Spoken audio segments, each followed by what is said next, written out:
Go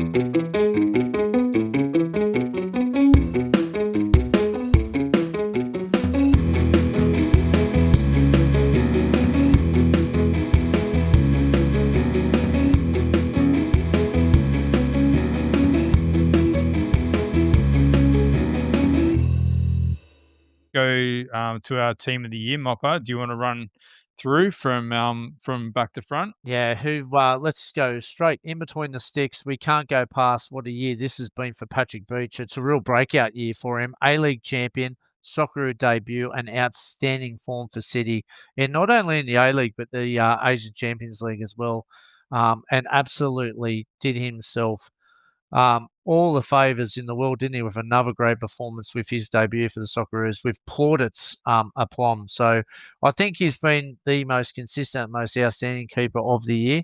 I think our other keepers have struggled with injury and consistency and picking up clubs, and I think Beach just takes the plum. At right back, Chief, how can you go past the electrifying young female Ellie Carpenter, French league champion, and hit the ground running at Chelsea, hasn't she?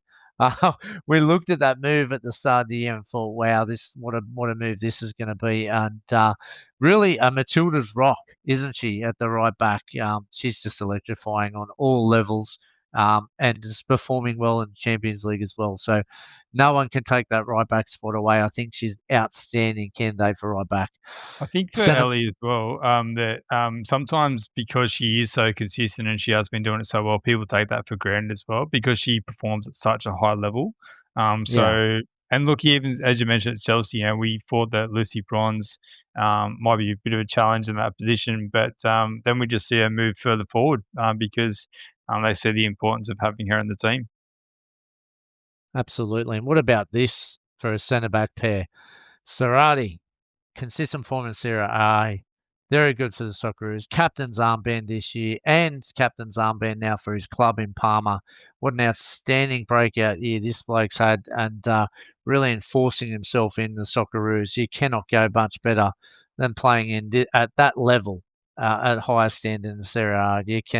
It's just been fantastic. He's just grown from strength to strength in all qualities of his game. And then right beside him, Chief, on the left-hand side of centre-back, What about our Ballon d'Or nominee, Steph Catley, Champions League winner, nominated for Ballon d'Or, Matilda's standing captain, PFA Women's Football of the Year. What a pedigree and what a leader she is. So not too many people are getting behind those two. And then on our left-hand side, left back, it's Mr. Fantastic for the Socceroos, Jordy Bos, and had some super moments for Feyenoord after making his move. Settled early, well within his big move for Feyenoord, breaking out in Champions League qualifiers, scoring goals, assists, scoring in the Dutch league, more assists, and unfortunately struck down by injury. But you can't go past also to his performance for the Socceroos, scoring against America. Just an absolute fantastic talent, isn't he? He's really come to another level, and very excited once he gets back fit, what he can do in the future. And this World Cup is just in his prime time. So what an exciting left and right back we've got there going forward with Circati and Catley anchoring the defence. All right, Chief, I'll hand you over to the midfield. All right. In the defensive midfield, Aiden O'Neill gets first spot, Mr. Consistent.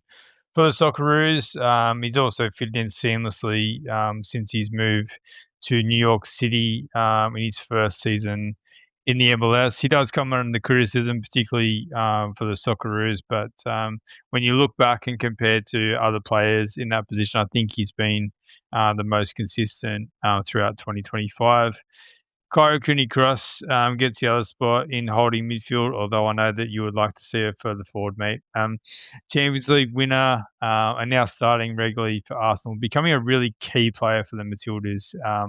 We know how influential she is, and look, at such a young age, 23, I think she's just going to be a star domestically and for the Matildas for many years to come. You can see she's on a really hot streak of starting for Arsenal and having some big influences on the game since she's got a chance. So I think she's just going to go from strength to strength in 2026. And you called her for a breakout tournament for the Asian Cup next year, mate. And I think you're pretty spot on. I think we're going to see the best of Kyra Cooney-Cross in 2026. Out on the right, we're going to put Adrian Segecic, 17 goals and 4 assists in the calendar year. Don't forget what an exciting season he had for Sydney FC last season. It was used quite sparingly for Tally, but what an impact he had off the bench on several occasions. He scored 13 goals at 0.87 goals per 90 minutes for his time in 2025 at Sydney FC. So that's completely prolific from him. He had a strong start to Pompey with 2 goals and assists in his first 3 games. His game time and his output has dried up a little bit in the past couple of weeks, but I don't think that should go against him for what an outstanding first half he had to 2025. In the 10, we're going to put Alex Badalado, who was the Under-20 Asian Cup MVP. He was also Australia Cup winner with the Newcastle Jets and the AFC Men's Youth Player of the Year. So, yeah, outstanding plaudits all throughout 2025 for Alex Badalado.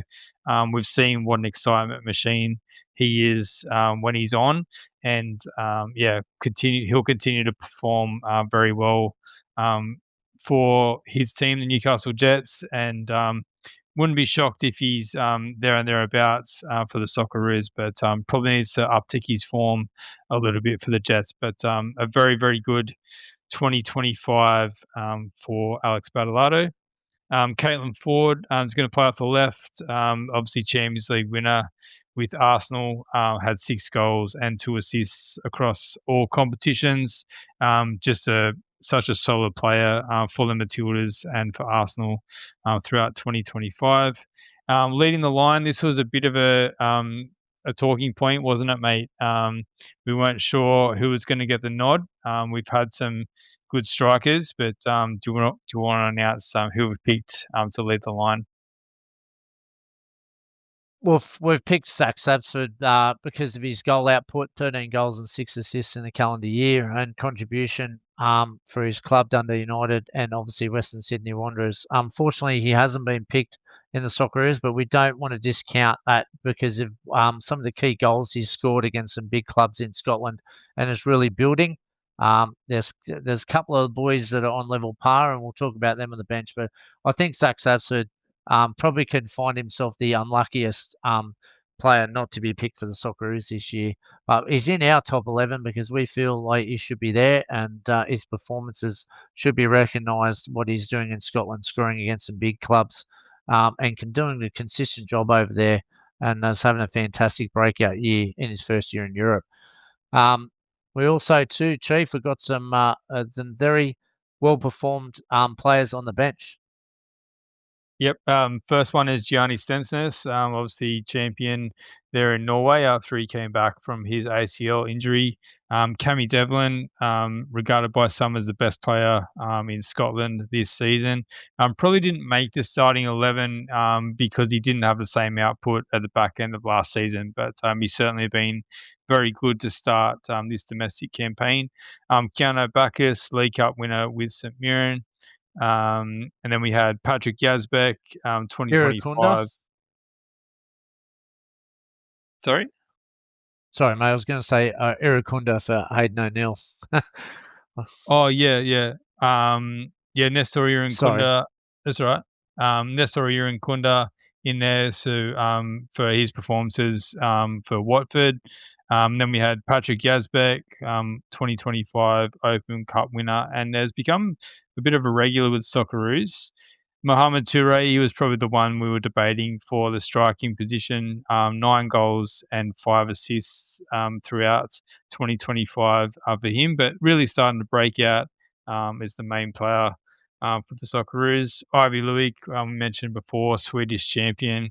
And what about this from Mary Fowler? She has been out since the 14th of April, but just shows you what good form she was in before she got injured. She had 5 goals and 7 assists up to the 14th of April. So I think she was in for a massive 2025 before she went down with injury. She already also had the PFA Young Women's Footballer of the Year and the PFA WSL Team of the Year. So, some great players on the bench who have unfortunately missed our 11. But let us know who you would have picked and who you think might have been unlucky to miss out.